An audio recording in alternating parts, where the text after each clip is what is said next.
आपके शानदार आयोजन में आपकी शानदार उपस्थिति को प्रणाम करता हूं। बहुत मन से आप सुन रहे हैं, इसके लिए निश्चित रूप से आप बधाई के पात्र हैं। मंच भी बहुत धन्य है। आदरणीय अशोक चक्रधर की उपस्थिति जिस मंच पर हो वो अपने आप में बहुत धन्य मंच हो जाता है। शशिकांत ने बहुत बढ़िया संचालन किया है, उन्हें बधाई देता हूं। भी को इसमें खत्म कर देना, वो बैठ गई। शुरू में बताया गया कि 1920 में पहला कवि सम्मेलन हुआ था, जो शुरू में संचालन कर रही थी उन्होंने बताया था। हाँ भाभी जी, मैं आपकी जानकारी बता दूं, पहला कवि सम्मेलन हरियाणा में हुआ था और आज से लगभग 5000 साल पहले हुआ था।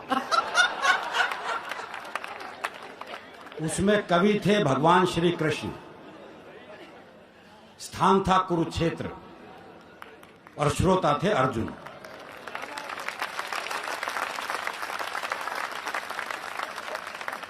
अठारह अध्याय सुनाए थे कृष्ण जी ने और उसके बाद पूछा था, बोले लड़ रहा है या और सुनाऊं?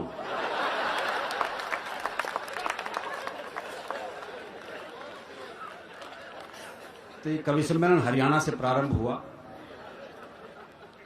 इसीलिए हरियाणा का आदमी बिल्कुल अलग रहता है। वो सही कह रहे हैं, एक ही हम तो एक ही पीस पैदा करते हैं। रामपाल देखो हरियाणा का ही पीस था। हाँ अभी तो आफत करी है उसने। रामदेव तो है ही, खैर अभी ताजा तो रामपाल चल रहा है। सारे राम हरियाणा में ही हैं। वो जब उसने पुलिस वाले ने वो मीडिया कर्मी को पीटा ना, आपने देखा होगा वो दृश्य, तो बाद में उस पुलिस वाले से पूछा, बोले आपने उसको क्यों मारा मीडिया वाले को? बोला सामने से पेट्रोल बम पड़ रहे थे, गोली चल रही थी, पत्थरबाजी हो रही थी और वो मेरे हलक में माइक दे के पूछ रहा था कैसा महसूस कर रहे हो।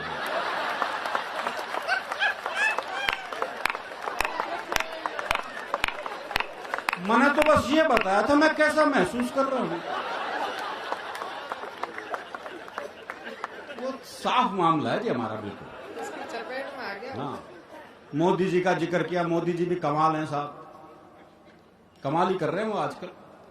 खाना खाने से पहले हाथ धो, खाना खाने के बाद हाथ धो, अगला हाथ धो के हाथ के पीछे पड़ गया। अच्छा, हर शपथ ग्रहण में, चाहे वो हरियाणा के मुख्यमंत्री का हो चाहे महाराष्ट्र के, वो आडवाणी जी और मुरली मनोहर जोशी जी को साथ ले जाते हैं और सामने बिठाते हैं, फिर दिखाते हैं देखो ऐसे होता है शपथ ग्रहण।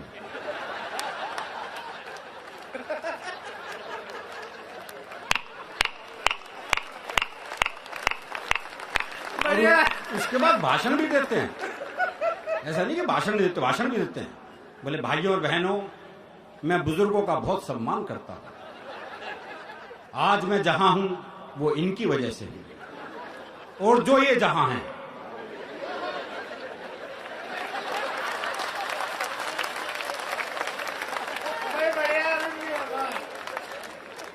तो बड़ा मामला बढ़िया चल रहा है। अभी आए थे और रूस के राष्ट्रपति पुतिन जी, द्विपक्षीय समझौता हुआ, आपने पढ़ा होगा। रूस हमें हेलीकॉप्टर बनाना सिखाएगा और मोदी जी उन्हें बातें बनाना।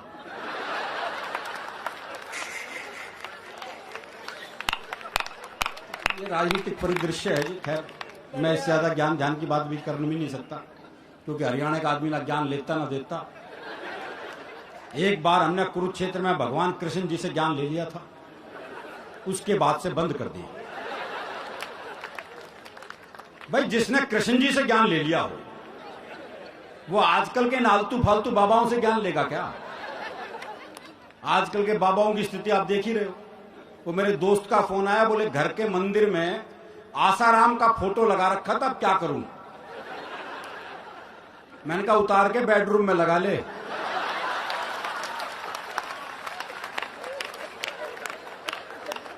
बोले वहां तो पहले से नारायण दत्त तिवारी का लगा हुआ है।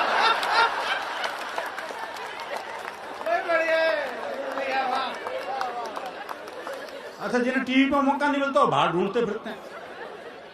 वो हरियाणा में एक बाबा जी सुबह से परेशान, कोई मिला ही नहीं जिसे ज्ञान दे सके। सुबह से शाम हो गई तो शाम को देखा एक छोरा हाथ में दिया जलाया आ रहा है। बाबा ने सोचा मिल गया मौका। बोले बेटे तुम्हें पता है ये ज्योति कहां से आती है? बाबा ने सोचा ये जवाब देगा और मैं प्रवचन। लेकिन छोरा हरियाणा का था जी, उसने मारी दिए क्या फूंक। बोले बाबा ये बताइए ज्योति गई कहां।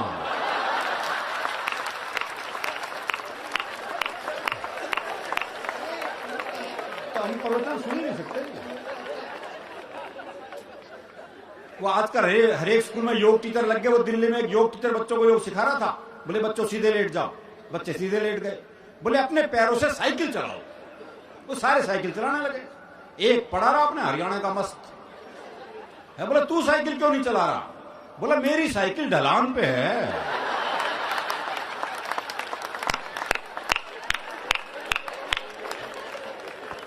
अब सिखा लो ने योग। ये आजकल के बच्चे सीखे सिखाए बच्चे साहब, टीवी कंप्यूटर युग के बच्चे हैं, टेक्नोलॉजी के बच्चे, सही बता रहे हैं। मैं तो कहता हूं 1990 के बाद से बच्चे तो पैदा ही नहीं हो रहे, बाप ही पैदा हो रहे हैं। इनसे बहस कर ही नहीं सकते आप। वो क्लास में एक बालक ने से पूछ लिया, बोले मान लो तुम्हारे पास 10 लड्डू हैं। बोले कैसे मान लूं जब है ही नहीं। बोले मान लो, गणित में माना जाता है। बोले माना जाता तो मान लिए। 2 लड्डू मैंने ले लिए तो कितने बचे। बच्चा बोला जी 20। बोले ये कौन सा गणित है। बोले गणित में तेरी माननी जाएगी बस।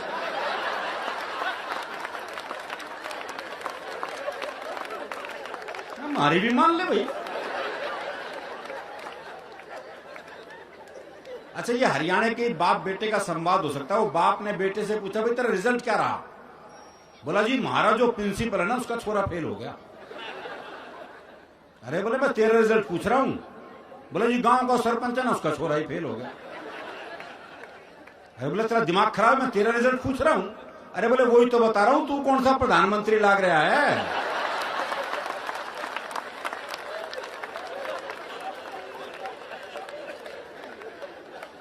वो बाप जो है बेटे की रिपोर्ट कार्ड देख रहा था। अरे बोले फेल हो गया, आज के बाद बापू मत कह दियो बस। अरे बोले बापू क्यों परेशान हो रहा है, स्कूल की रिपोर्ट आई है, कौन सी डीएनए रिपोर्ट आ गई है।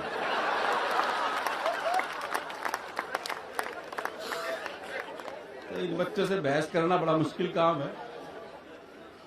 इसमें तो कोई शक ही नहीं। संस्कार तो हरियाणा में कूट कूट के भरा है जी। वो हरियाणा के गांव में स्कूल के पास ही शमशान घाट था, तो गांव में कोई मरता स्कूल की छुट्टी हो जाती। तो बच्चे बड़े खुश, बोले सही जगह स्कूल है। वो एक दिन 8-10 बालक स्कूल जा रहे थे, तो स्कूल के बाहर 2 बूढ़े बैठे बीड़ी पी रहे थे। तो एक छोरा बोला हमारी 2 छुट्टियां तो बाहर बैठी बीड़ी पी रही से।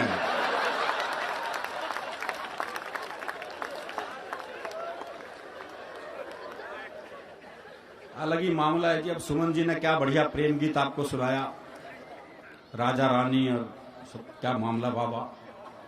वो सुना सकते हैं, लखनऊ की हैं, लखनऊ से आई है, गाजीपुर की, उत्तर प्रदेश के लोग सुना सकते हैं। हरियाणा वाले सोच भी नहीं सकते,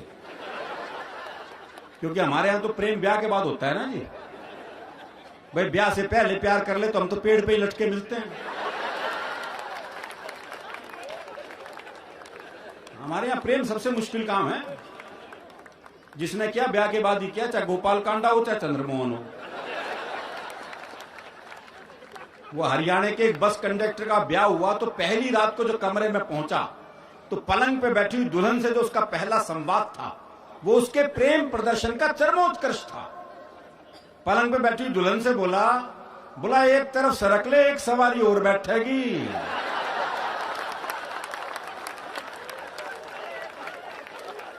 इससे ज्यादा प्यार दिखाई नहीं सकते जी हम। वो एक 22-23 साल का लड़का जी जबरदस्त बारिश में तरबतर भीगा हुआ हलवाई की दुकान पे पहुंचा। बोला 5 रुपए का दही दे दे। तो हलवाई ने पूछ लिया भाई तेरा ब्याह हो लिया, और बोले तू क्या सोचते इस तूफान में मेरी मां भेजेगी मैं दही लेने।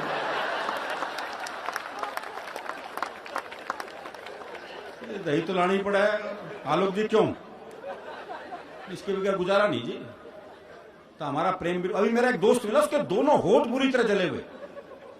हाँ मैंने कहा होठ कैसे जल गए। बोले पत्नी मायके जा रही थी, स्टेशन छोड़ने गया था, मारे खुशी के इंजन चूम लिया।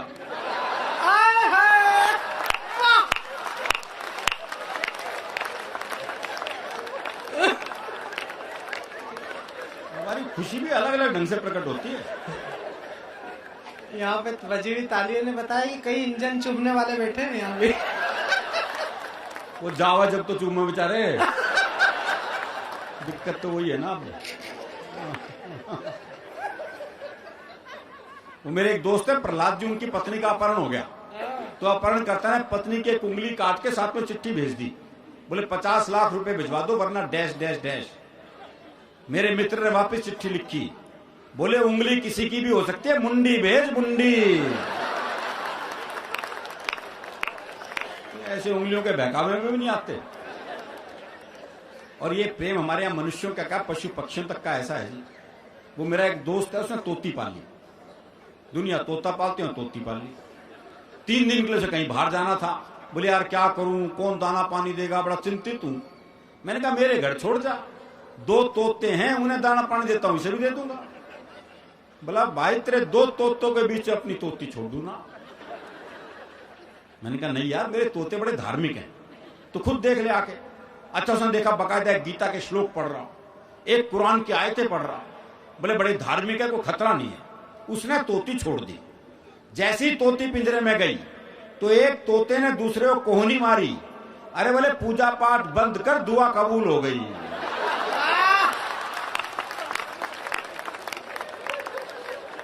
हमारे यहां तो पूजा पाठी भी क्या निकले, कोई भरोसा नहीं है जी, क्योंकि हम कितने धार्मिक हैं हमें पता है। जब हम मंदिर जाते हैं जूते ऐसी जगह उतारते हैं जहां से भगवान भी दिखते हैं और जूते भी, बल्कि जूतों का दिखना ज्यादा जरूरी है। हाँ भगवान तो कल भी वहीं मिलेगा। तो हमारा धार्मिक मामला ही बिल्कुल अलग है। वो एक हरियाणा का बूढ़ा मरण हो रहा था। अच्छा आपको हमारे यहाँ वृद्धाश्रम की भी समस्या नहीं मिलेगी। हरियाणा में अगर बूढ़े को पता लग जाए कि बेटा मुझे वृद्धाश्रम में छोड़ के आने वाला है, तो बाप खुद बेटे को अनाथालय छोड़िया है, बोले जमा कर लो, इसने मेरा ना आई हो। तो हमारी संस्कृति थोड़ी अलग है। वो एक हरियाणा का बूढ़ा मरण न हो रहा, तो एक ने पूछ लिया, बोले मरण न हो रहा, अब तो राम का नाम ले ले। अरे बोले के नाम ले लूं, 15 मिनट बाद आमना सामना ही ना बोलेगा। तो हमारी धार्मिक स्थिति भी अलग है। दरअसल क्या है, हरियाणा का आदमी फुर्सत में रहता है, इसलिए हास्य रस में रहता है। हास्य के लिए थोड़ी फुर्सत चाहिए। वो एक ने एक रिक्शे वाले को आवाज दी, बोले खाली है, बोले हाँ, बोले आप फिर ताश खेलते हैं। इतनी फुर्सत जरूरी है जी। वो एक ने एक रिक्शे वाले से कहा, बोले स्टेशन चलेगा, बोले हाँ, बोले कितने पैसे, बोले 25 रुपए। बोले ये तो रहा स्टेशन। अच्छा मैं पैसे कम कराने होते हैं, हम जगह को पास बुला लेते हैं। बोले ये तो रहा स्टेशन। रिक्शे वाला बोला हाथ नीचे कर ले वरना रेल के नीचे आ जाएगा।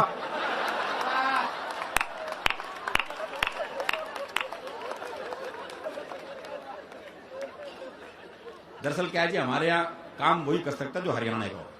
जैसे डॉक्टर है, कोई और प्रदेश का आके वहां डॉक्टरी करने लग जा, कर ही नहीं सकता, क्योंकि मरी बीमारी ऐसी बताओगा। बोले डॉक्टर साहब कालजे में कुछ धुम्मा सा उठा है। अब समझ ले डॉक्टर क्या बीमारी है भाई। और डॉक्टर भी कमाल है। वो एक डॉक्टर एक मरीज का चेकअप कर रहा था, देखा उसकी दोनों टांगे नीली पड़ गई। बोले हो जहर चढ़ रहा है भाई, टांगे काटनी पड़ेंगी। दोनों टांगे काटी गई सा, नकली टांग लगवाई गई। देखा कुछ देर बाद नकली टांग भी नीली पड़ गई। बोले ओहो तुम्हारी तो जीन्स ही रंग छोड़ती है।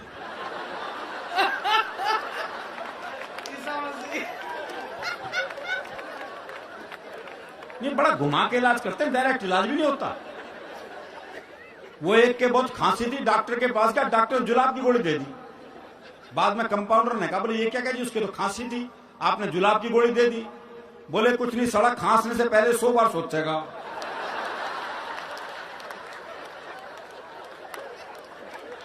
ये इलाज भी हमारे यहां ही संभव है।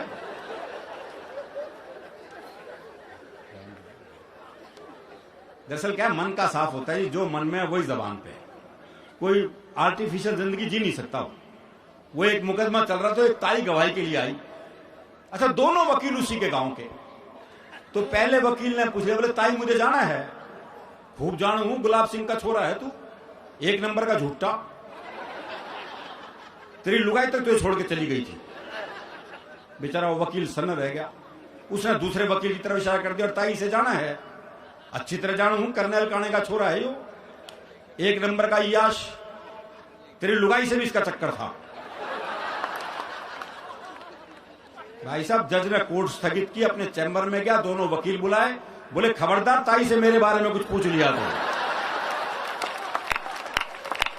अरे ऐसा मत करो।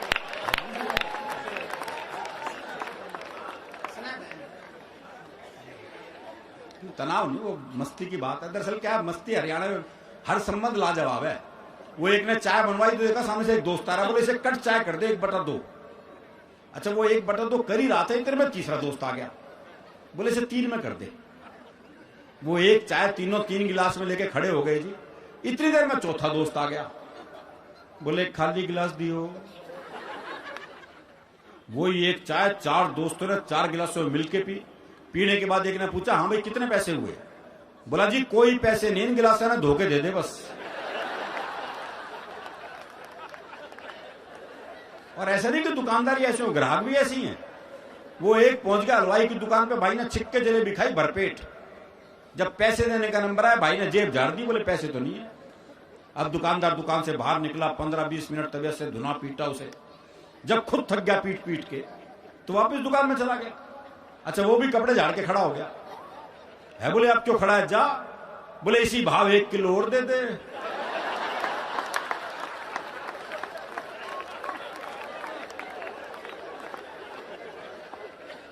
तो हमारे यहाँ तो सब संबंध लाजवाब है, बाप बेटे तक के संबंधों में हास रस है। वो एक बेटा रात को 9 से 12 पिक्चर देखने जा रहा था, तो बाप ने कहा अगर जागता हुआ हूं तो दरवाजा खोल दूंगा, लेकिन अगर सोते को जगा दिया तो फिर नहीं खोल लूंगा। अब वो रात को 1 बजे लड़का वापिस आया, तो बोले कैसे पता लगे बापू सो है जाग गए है? तो अगले ने चौकीदार की आवाज बढ़ाई, बोले राम प्रसाद सो है जाग गए है? बोले जागू हूं। बोले जाग गए तो खोल दे।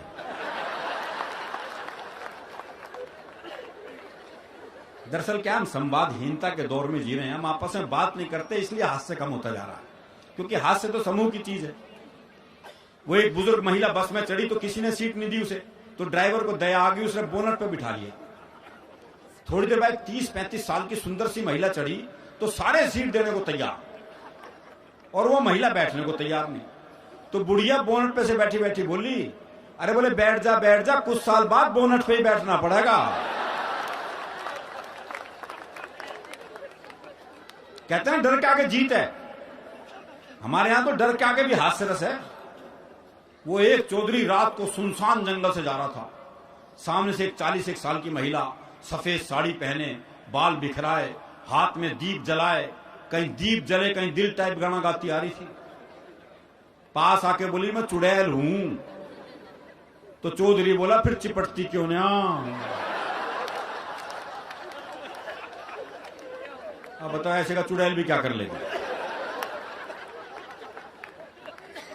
कहते हैं जी हरियाणा का आदमी उल्टे जवाब देता है, जवाब उल्टे नहीं देता, लोग सवाल उल्टे करते हैं। ये जितने पुरुष बैठे महीने में एक बार ही सवाल सुनते ही होंगे, लेकिन ये जवाब हरियाणा का ही आदमी दे सकता है जी। वो नाई की दुकान पे बाल कटवाने के लिए पहुंचा, तो नाई ने एक सामान्य सा सवाल कर दिया, बोले बाल छोटे करने हैं? बोले बढ़ा भी सके है।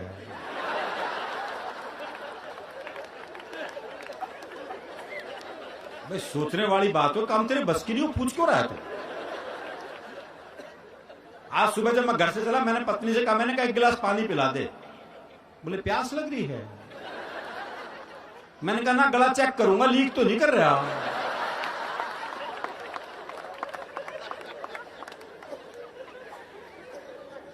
वो एक बूढ़ा बैठा बीड़ी पी रहा था, तो एक ने पूछा, बोले ताऊ बीड़ी पीवे है? अब कायदे से सवाल गलत। भाई जब तुझे दिख रहा है वो बीड़ी पी रहा है, तो फालतू का सवाल कर क्यों रहा है? फिर क्या हरियाणा का आदमी जवाब उल्टे दे है, बोले ताऊ बीड़ी पीवे है? बोले ना अगरबत्ती सुलगाइए, धोख लगाऊंगा। वो एक चौधरी कुत्ते को घुमा रहा था, तो एक ने पूछ लिया, बोले चौधरी कुत्ते ने घुमा हुआ है? बोले ना ऊंट है, कद छोटा रह गया इसका। तो ये सवाल उल्टे हैं जी, इसमें कोई शक नहीं है। तो एक अर्थी जा रही थी, लोग राम नाम सत्य करते हुए जा रहे थे, तो जो मरा था उसके छोरे से एक ने पूछा, बोला यो मर गया के? अजीब सवाल है जी, पर आपने देखा होगा लोग ये सवाल पूछते हैं। वो एक क्या था, प्लास्टर बंधा हुआ था, तो एक ने पूछ लिया, बोले हाथ में चोट लग गई के? बोले ना फैशन है। वो एक की भैंस कट गई रेल से, तो उसे रेलवे में मुकदमा कर दिया, तो जज ने इंजन ड्राइवर को बुलाया और पहला ही सवाल उससे ऐसा किया, बोले जब ये भैंस कटी तो ये पटरियों पर थी? बोले ना जी, खेत में चल रही थी। वो तो इंजन की नीयत खराब होगी उस पर, क्या करे भाई। तो जो मरा था उसके छोरे से एक ने पूछा, बोला यो मर गया के? बोले ना, बाजार घुमाने ले जा रहे हैं इसमें। बोले बाजार घुमाने ले जा रहे हैं इसमें, सांझ ना घर छोड़ देंगे, और तू कहे तो तेरे घर छोड़ दें। वो एक आदमी घंटाघर से घड़ी ठीक करके उतर रहा था, तो एक ने पूछा, बोले घड़ी खराब होगी थी के? बोले ना, कमजोर है, टाइम देखकर गया था ऊपर। तो ये सवाल उल्टे हैं जी। फिर भी हरियाणा का आदमी जवाब उल्टे देता है, इसमें भी कोई शक नहीं है। आप किसी से बात करके देख लो, जवाब उल्टे मिलेंगे। वो मैंने एक से कहा, मैंने कहा रोहतक जाना है? अरे बोले जा, मैंने क्या रोक रखा है? अरे मैंने कहा सड़क रोहतक जाएगी क्या? बोले जी 30 साल हो गए, मैंने तो कहीं जाती दिखी ना। तो जवाब नहीं देगा। उसी के सौंदर्य पे एक शुद्ध हास्य की कविता आपको सुनाता हूं, बहुत आनंद की कविता है, कोई दिमाग लगाने की जरूरत नहीं, मैंने लिखने में नहीं लगाया ना, तो आप सुनने में क्यों लगाओ। पुलिस को रंगरूटों का दस्ता चाहिए था नया। हरियाणा का राधे श्याम भी इंटरव्यू देने गया। इंटरव्यू में पूछा गया सिर्फ एक सवाल, और राधे ने बना दिया सवाल का बवाल। सवाल था, आप सेब खरीदने जाओगे तो 50 रुपए किलो के हिसाब से 100 ग्राम सेब के कितने पैसे देकर आओगे? यह आसान सा सवाल था जी, लेकिन इस आसान से सवाल को हरियाणा का आदमी कैसे बवाल बना सकता है, बस यही इस कविता का सौंदर्य है। आप सेब खरीदने जाओगे तो 50 रुपए किलो के हिसाब से 100 ग्राम सेब के कितने पैसे देकर आओगे? राधे बोला, अगर मैंने 100 ग्राम सेब के भी पैसे दिए हैं तो पुलिस में भर्ती हो रहा हूं क्या एसटीसी कराने के लिए? अगर मैंने 100 ग्राम सेब के भी पैसे दिए तो पुलिस में भर्ती हो रहा हूं क्या एसटीसी कराने के लिए? साहब को जवाब में मजा आया, उन्होंने सवाल को आगे बढ़ाया। अच्छा, मैं खरीदने जाऊं तो मुझे कितने के मिलेंगे? राधे बोला, आवाज करो, पूरी पेटी आपके घर भिजवा देंगे। अच्छा, तुम्हारी पत्नी तो पुलिस में नहीं है ना, वो जाएगी तो 100 ग्राम सेब के कितने पैसे देकर आएगी?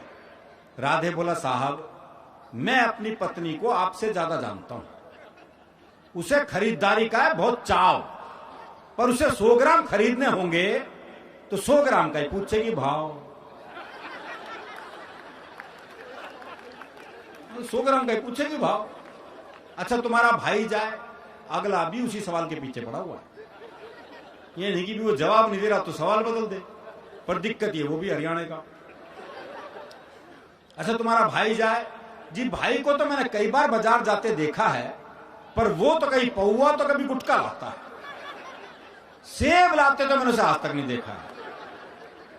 अच्छा, तुम्हारी बहन जाए कोई, जी मेरी एक बहन थी, उसकी शादी कर दिया, वो जाने बहनोई। राधे श्याम, तुम्हारे पिताजी भी तो बाजार जाते हैं, जी उनके दांत नहीं है, वो बस केले खाते हैं। जी उनके दांत नहीं, वो बस केले खाते हैं। आप मुझे एक बार बताओ श्रीमान, तनख्वाह तो दोगे एक आदमी की, और सेब खरीदने में लगा दिया पूरा खानदान। सेब खरीदने में लगा दिया पूरा खानदान। अच्छा छोड़ो, कोई आम आदमी जाए तो वो 100 ग्राम सेब के कितने पैसे देकर आए? आम आदमी का नाम सुनते ही राधे श्याम सीरियस हो गया थोड़ा। बोला, अजी साहब, आप लोगों ने आम आदमी को सेब खरीदने लायक ही कहां छोड़ा?